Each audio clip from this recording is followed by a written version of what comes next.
Nung panong yun, sinabi ni Jesus sa kanya malagad, darating ang anak ng tao bilang hari. Kasama ang lahat ng anghel at luluklok sa kanyang marangal na trono. Sa panong yun, matitipon sa harapan niya ang lahat ng tao. Sila'y pagbubukod-buktin niya, tulad ng ginawa ng pastol sa mga tupa at mga kambing. Ilalagay niya sa kanyang kanan ang mga tupa at sa kaliwa ang mga kambing. At sasabihin ng hari sa mga nasa kanan, "Hali kayo, mga pinagpala ng aking ama. Pumasok na kayo at manirahan sa kahariang inihanda para sa inyo mula pa nang likhain ang sanlibutan. Sapagkat ako'y nagutom at inyong pinakain, nauhaw at inyong pinainom. Ako'y isang dayuhan at inyong pinatuloy. Ako'y walang maisuot at inyong dinamitan. Nagkasakit at inyong dinalaw. Ako'y nabilanggo at inyong pinuntahan." Sasagot ang mga matuwid, "Panginoon, kailan po namin kayo nakitang nagutom at aming pinakain, o nauhaw at aming pinainom? Kailan po kayo naging dayuhan at aming dinamitan? At kailan po namin kayo nakitang may sakit o nasa bilangguan at aming dinalaw?" Sasabihin ng hari, "Sinasabi ko sa inyo, nang gawin ninyo ito sa pinakahamak sa mga kapatid kong ito ay sa akin ninyong ginawa." At sasabihin naman niya sa mga nasa kaliwa, "Lumayo kayo sa akin, mga sinumpa. Kayo'y pasaapoy na di mamamatay, na inihanda para sa dyablo at sa kanya mga kampon. Sapagkat ako'y nagutom at hindi nyo pinakain, nauhaw at hindi ninyo pinainom. Ako'y naging isang dayuhan at hindi ninyo pinatuloy. Ako'y nawala na maisuot at hindi ninyo dinamitan. Ako'y may sakit at nasa bilangguan at hindi ninyo dinalaw." At sasagot din sila, "Panginoon, kailan po namin kayo nakitang nagutom, nauhaw, naging dayuhan, nawalan ng maisuot, may sakit o nasa bilangguan, at hindi namin kayo pinaglingkuran?" At sasabihin sa kanila ng hari, "Sinasabi ko sa inyo, ng pagkaitan ninyo ng tulong, ang pinakahamak sa mga ito, ako ang inyong pinagkaitan. Itataboy ang mga ito sa kaparusahang walang hanggan. Ngunit ang mga matuwid ay tatanggap ng buhay na walang hanggan." Mga kapatid, ang mabuting balita ng ating Panginoon. Pinupuri ka namin, Panginoong Hesukristo. Magandang araw po muli sa inyong lahat. Meron pong bagong termino na ginawa ang mga mahilig sa sports. Ang tawag po nila ay GOAT. Hindi po ito yung kambing na gumagala na lang basta sa mga bundok o sa mga bukid, ha? Ano pong ibig sabihin ng GOAT sa sports? Spell GOAT, G-O-A-T. Ibig po sabihin yan, acronym po yan, Greatest of All Time. G-O-A-T. Greatest of All Time. Ibig po sabihin, pinakamagaling sa kasaysayan. Halimbawa po, sino po ang GOAT or Greatest of All Time pagdating sa basketball? Ang iba sasabihin nila, si Michael Jordan. Meron naman po magsasabi, si LeBron James. Sino naman po ang GOAT or Greatest of All Time sa boxing? Para po sa ating mga Pilipino, walang iba po kung hindi si Manny Pacquiao. Sino naman po ang GOAT or Greatest of All Time pagdating po sa billiards? Siyempre, si Efren Bata Reyes. Kapag sinabi mong GOAT, ibig po sabihin yan, champion, legend, kinahangaan, pinapalakpakan sa buong mundo. Pero, Ito po ang nakakatawang irony o kabalintunaan. Sa mundo ng sports, ang goat ay simbolo ng tagumpay. Pero sa Biblia, iba po ang kahulugan ng goat. Sa Biblia, ayaw ng Diyos sa mga ugaling goat. Narinig po natin. Ano po ba ang sinisimbolo ng kambing sa salita ng Diyos? Madalas po kasi kung pagmamasdan nyo yung ugali ng mga kambing, sila po ay pasaway, matigas ang ulo, may sarili po silang daan, paraan. At totoo naman po, baka hindi nyo po alam ito. Ang mga kambing, gusto po nila palagi silang nauuna, umaakyat kahit saan. Hindi po marunong makinig kahit na sabihan mo, sigawan mo. Gagawin nila yung sarili nilang kagustuhan. At mga kambing po pala, ngayon ko lang nalaman, kinakain po nila kahit na ano. Hindi lang po basta dahon o damo. Kahit po papel, plastic, damit. Yan, mag-ingat po kayo. Pwede po nilang kagatin, kainin yung mga tsinelas nyo, mga sapatos nyo. Ang kabaliktaran po na mga kambing sa pag-uugali ay ang mga tupa. Ang mga tupa po kasi, pagmasdan nyo, marunong silang makinig. Nagtitiwala po sila sa pastol at nananatili sila sa kawan. Kapag ang isang tupa nawala, may sakit po yan. Huwag niyo po sasabihin na black sheep, no? Pasaway yung tupa. Kaya nawawala yung tupa, may diferensya, may problema, may karamdaman siya. Pero kung okay ang isang tupa, kung malusog ang isang tupa, hindi po siya aalis sa kawan. Susunod siya palagi sa kanyang pastol. Isa pong malaking pagkakaiba ng mga kambing at mga tupa ay makikita nyo din po sa kanilang balat.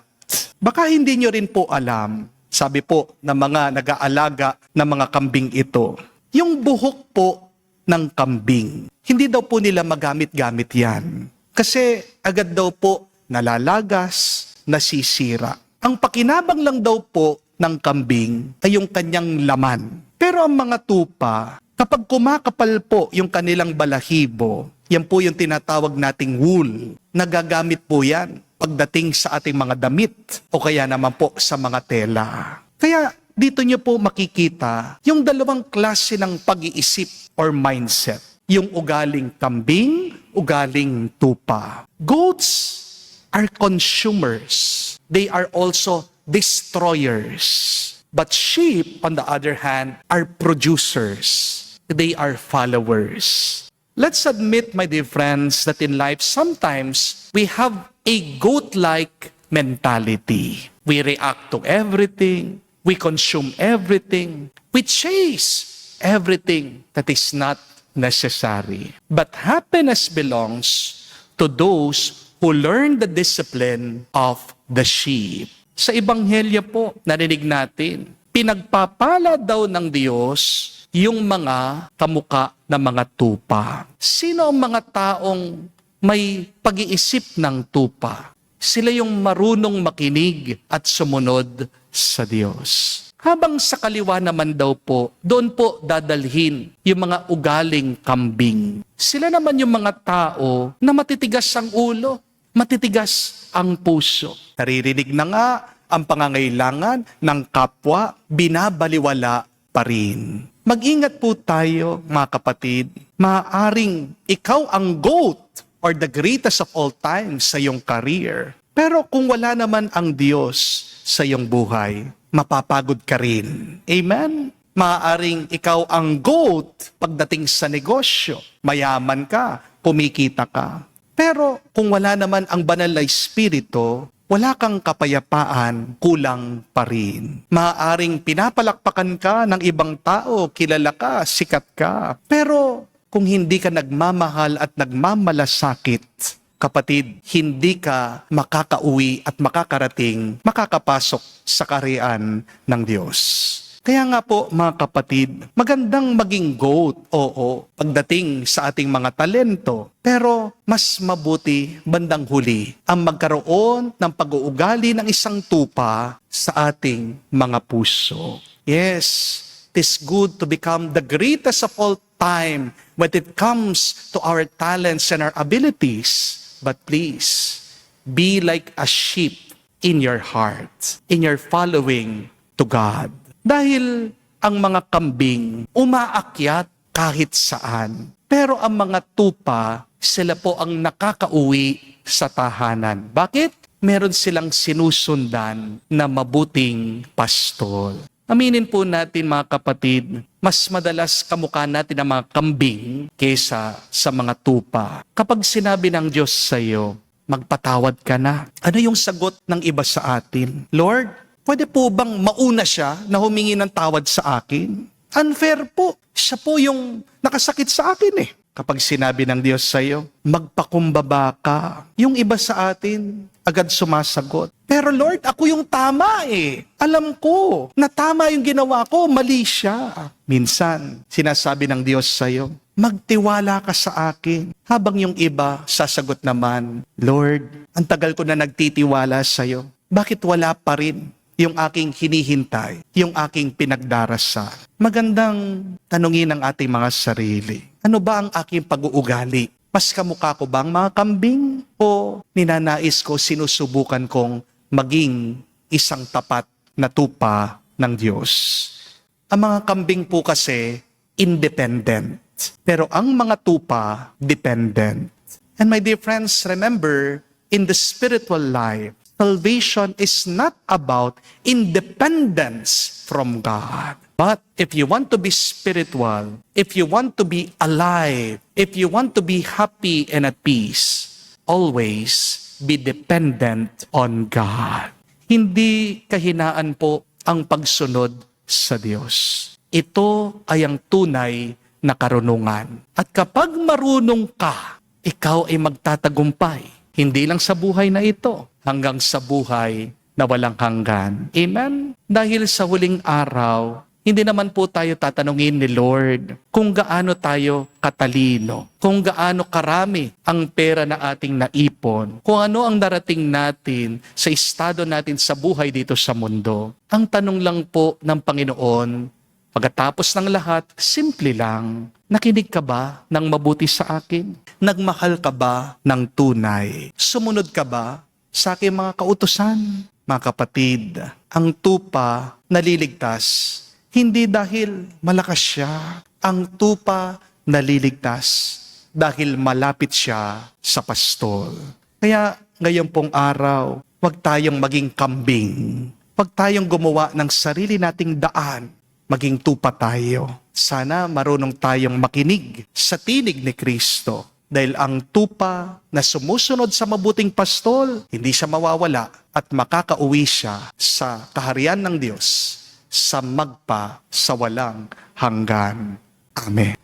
Ang kapatid, if you want to be the greatest of all time, do not be like a goat, but be like a sheep. Ang goat para sa Diyos, the greatest of all time for God, is those who have a sheep mentality. At ano pong pagkakaiba ng kambing sa tupa? Goats are takers, but sheep are givers. At tandaan niyo po yung kasabihan that takers eat better and yet givers sleep better at night. Maaaring masarap ang pagkain na mga kumukuha. Pero paggabi na, nahihirapan na yang makatulog dahil hindi sila payapa sa kanilang mga loob. Di po ba? Pero yung mga mapagbigay, silang nakakatulog na mahimbing, magaan ang kanilang nararamdaman. Kaya mga kapatid, ngayong araw, huwag nating hayaan na matapos ang maghapon na ito na hindi tayo nagkakawang gawa. Dahil, balikan din natin ang ebanghelyo kanina, dito tayo huhusgahan ng Diyos. Kung tayo ba ay nagpakain, kung tayo ba ay nagpainom, kung tayo ba ay nagbigay ng damit, nagpatuloy, kung tayo ba'y bumisita sa mga nakaligtaan na. Be like a sheep. How? By giving. Be like a sheep. Follow where the good shepherd is. Follow the will of God. Anong gustong pagawa ng Diyos sa'yo? Baka nandyan na sa iyong harapan. Bigyan mo muna ng pansin. Meron mga iba nagtatanong po sa akin, Father, paano po ako makakatulong? Paano po ako makakapagbigay? May problema din ako. May sakit po ako. Malungkot po ako. Sa kapatid, huwag niyo pong hayaan ng inyong negatibong sitwasyon ang maging hadlang na kayo ay maging liwanag, maging kabutihan para sa ibang tao. You can still become the sun in the midst of the storm. You can bring sunshine even in the rain. Di po ba? Kung kayo po ay nahihirapan ngayon, may sakit ngayon, anong kawang gawa na pwede niyong gawin? Magdasal kayo. Pagdasal niyo ang iba. Yan ang magandang pagtulong na pwede nating ibahagi sa iba. Because we remember that the more that we give, the more that we receive. The more you give, the more that you will become the greatest in the kingdom of heaven. Sumayin niyo